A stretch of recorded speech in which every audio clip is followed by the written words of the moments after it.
দেখো Bihar state exam মোটামুটি ধরে রাখতে পারো যে 20 মে থেকে 30 মে এর মধ্যে হওয়ার সম্ভাবনা রয়েছে সবচেয়ে বেশি। আর এই সময়টার মধ্যে তোমাদের যে এই সিলেবাস, আমি ধরো একটা সিলেবাসকে দেখাচ্ছি, সেই সিলেবাস তোমাদেরকে কমপ্লিট করতে হচ্ছে। এবং শুধু তাই নয়, যে কত নম্বরে তোমরা পরীক্ষা দেবে সেটা দেখো। যে এই স্টেট পরীক্ষার জন্য, বিশেষত আমি স্টেট পরীক্ষার কথা বলছি, স্টেট পরীক্ষার জন্য তোমাদেরকে যে এক্সামটা দিতে হবে সেটা হচ্ছে সাবজেক্ট 100 নাম্বার, এবং বাকি art of teaching 30 number, other skill 20 number, total 150 নাম্বারের পরীক্ষা দিতে হচ্ছে। এবং যেখানে তোমাদেরকে পেতে হবে কোয়ালিফাইং মার্কস হচ্ছে 75, অর্থাৎ 50% তোমাদেরকে পেতে হচ্ছে। তো এই স্টেট কোয়ালিফাই করলে তোমরা মেন পরীক্ষায় যাবে, যে মেন পরীক্ষাটা হবে কখন না অগাস্ট মাসে।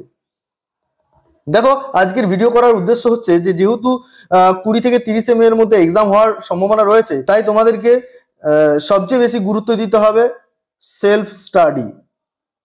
দেখো সেলফ স্টাডির আগে কোনো কিছু হয় না। সেলফ স্টাডি তুমি তোমার মতো করে যেমন পারবে সেইভাবে প্রিপারেশন নাও। আমি দেখো একটা সিলেবাস দেখিয়েছি আমাদের জিওগ্রাফির, যেখানে 100 মার্কসের যে সিলেবাস, তোমরা দেখলেই বুঝতে পারবে যে এই সিলেবাস কিন্তু খুব একটা ছোট নেই, বেশ ভালোই সিলেবাস রয়েছে।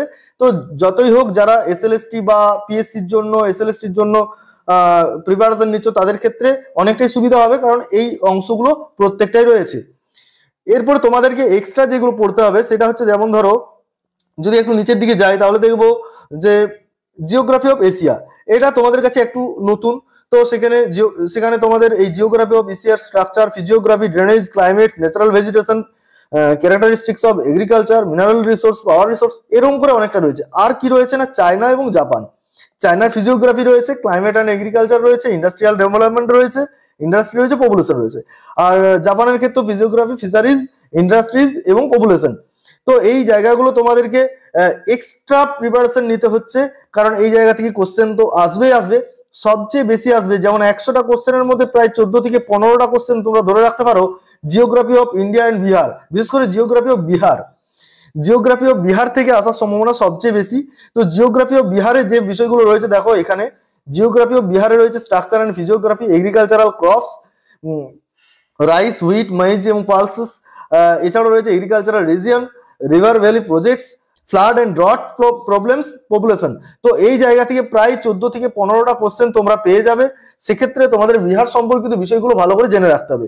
তো এখন যেটা বিষয় হচ্ছে যে তোমাদেরকে প্রথমত 1 নাম্বার সেলফ স্টাডি, এটার উপর খুব জোর দিতে হবে।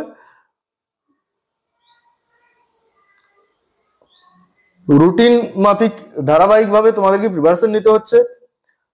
মক টেস্ট দিতে হচ্ছে, কারণ তুমি মক টেস্ট দিলে বুঝতে পারবে নিজেরা কিরকম ভাবে প্রিপারেশন নিচ্ছ, কতটা আরো এফোর্ট তোমাদেরকে দিতে হবে। আর এটা হচ্ছে কৌশল, স্ট্র্যাটেজি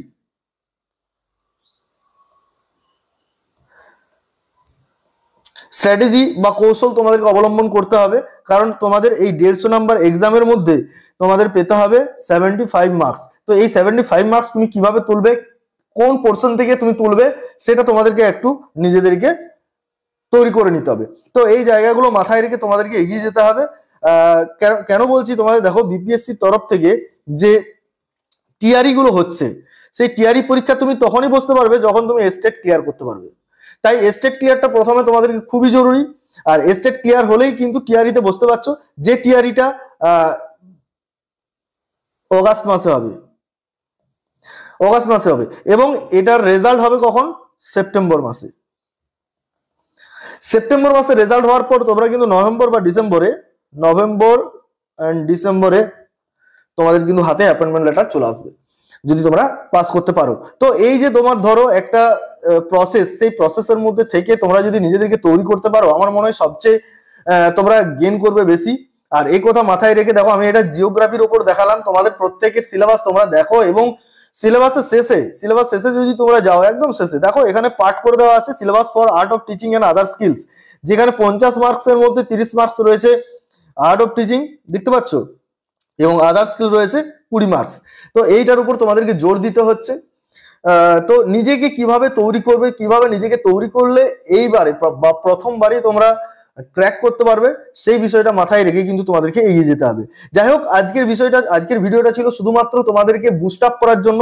আরেকটা কথা বলে দিই যে খুব শর্ট টাইমে তোমাদের যদি মনে হয় বিহার স্টেটের জন্য নোটস গুলো প্রয়োজন বা আমাদের যে গাইড চলছে সেই গাইডের নোটস এবং ক্লাসগুলো যদি প্রয়োজন হয়, তাহলে আমাদের সাথে যোগাযোগ করতে পারো 9609520582 এই নাম্বারে। কারণ আমাদের বিপিএসসির স্টেটের ক্লাস অলরেডি চলছে এবং এটা চলবে একদম মেন এক্সাম পর্যন্ত। অর্থাৎ স্টেট যারা ক্লিয়ার করে যাবে তারা অলরেডি আমাদের মেনটাও গাইড পাবে। ঠিক আছে, তো কম সময়ের মধ্যে যদি মনে হয় যে এই বিশেষত যেগুলো তোমাদের বিহারের নোটসগুলো, এশিয়ান নোটসগুলো প্রয়োজন আছে, তাহলে আমাদের গ্রুপে জয়েন হতে পারো। ঠিক আছে, আর তা না হলে তোমরা নিজেদের মতো করে তৈরি করতে পারো, তৈরি হয়েও এগিয়ে যেতে পারো।